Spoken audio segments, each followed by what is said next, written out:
KPHP police station పరిధిలో పోలీసులు దాష్టికం. ఓ కేసులో ఎంక్వైరీ నిమిత్తం ప్రణీత అనే యువకుడిని స్టేషన్ తీసుకొచ్చి దారుణంగా కొట్టారని, థర్డ్ డిగ్రీ ఉపయోగించారని బాధితుడు ఆరోపణ. తీవ్రమైన గాయాలతో కొండాపూర్ ప్రభుత్వ ఆసుపత్రి అనంతరం గాంధీ ఆసుపత్రిలో చికిత్స. విషయం సైబరాబాద్ కమిషనర్ దృష్టికి వెళ్లడంతో విచారణకు ఆదేశించిన కమిషనర్ అవినాష్ మహంతి. నా పేరు ప్రణీత్. నన్ను శనివారం రోజు కేపీహెచ్పీ పోలీస్ స్టేషన్లో నా భార్య తప్పుడు కేసు పెట్టడం వల్ల రకరకాలుగా పోలీసులు హింసించారు.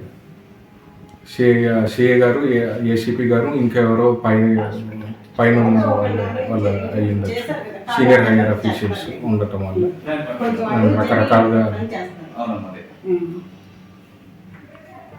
హింసించారు. యాక్చువల్గా సిఏ గారు అంటమేమో ఏసీపీ గారి కేసు.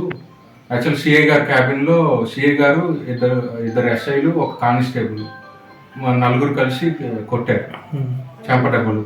అప్పటికి ఏంటంటే నిజం అదే, ఇది వాళ్ళు చెప్పేది ఒప్పుకోలేదనేసి ఇది ఏసీపీ గారి కేసు, వీడిని లోపలేసి కుమ్మండి అనేసి అంటే ఎస్ఐ సందీప్ గారు తీసుకెళ్ళారు. అంటే ఎవరు చెప్పారు కుమ్మండి అని చెప్పి?